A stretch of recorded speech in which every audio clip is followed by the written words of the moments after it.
What's up everyone? Dr. Steve, your favorite physical therapist, and we're here to talk about one of my favorite things.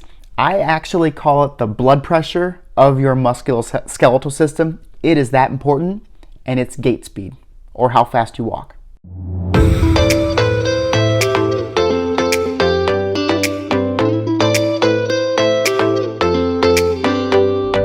Okay, real simple. Gait speed, or how fast do you walk? There is an amazing amount of literature and research behind this subject, and for some reason, it is hardly talked about. I really do consider your walking speed the equivalent, almost as equivalent of what is your blood pressure. It is so important to tell you, are you predictive of falls? But it's also a good outcome measure. It tells you, are you getting better? Are you getting stronger? Is your current strength and conditioning plan getting you better? One of the most important things to keep in mind here is that gait speed, it's actually a U-shaped curve.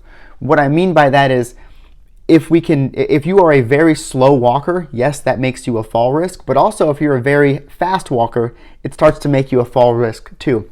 Now, usually that's for different reasons. If you're walking extremely fast, that typically means you're very impulsive, you're not quite paying attention. As a typical rule of thumb, now, all the data is in meters per second because a lot of this research isn't just done by Americans, it's done in Europe, it's done all over the world. So unfortunately, it's in meters per second, but we can easily switch it over, and I'll do that at the end if you stick around. A healthy adult that is able to walk around the community is probably walking around somewhere between 1.0 and 1.3 meters per second.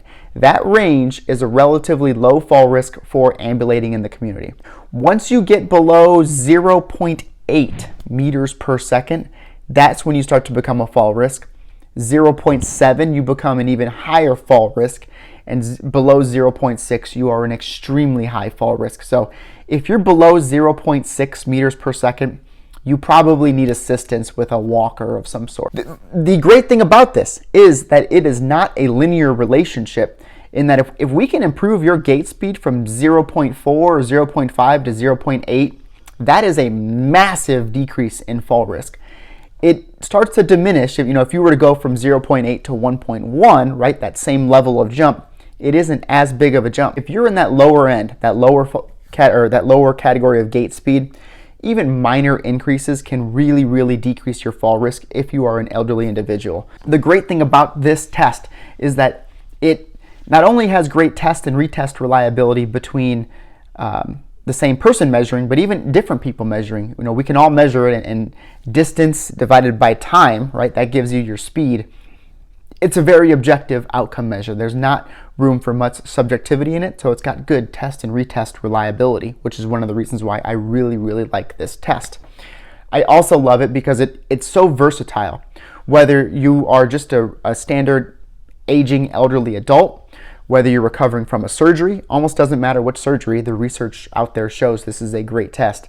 It could be a knee replacement, hip fracture, some sort of even a stroke, Parkinson's, you name it, there's research behind it showing that improving gait speed improves your overall mobility and physical outcomes. It is such a great test, guys, that I really wish more people did this. Now, a good way for you to even self-measure is just using a standard 25-foot tape measure.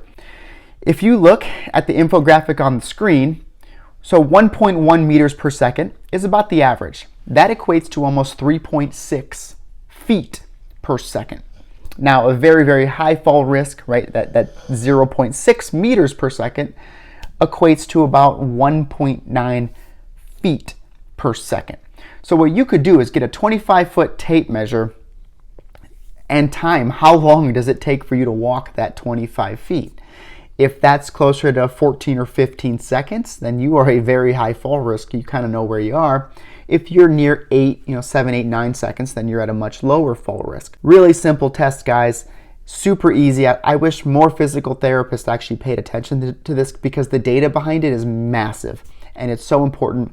I really do consider this it is the blood pressure of your musculoskeletal system, your gait speed.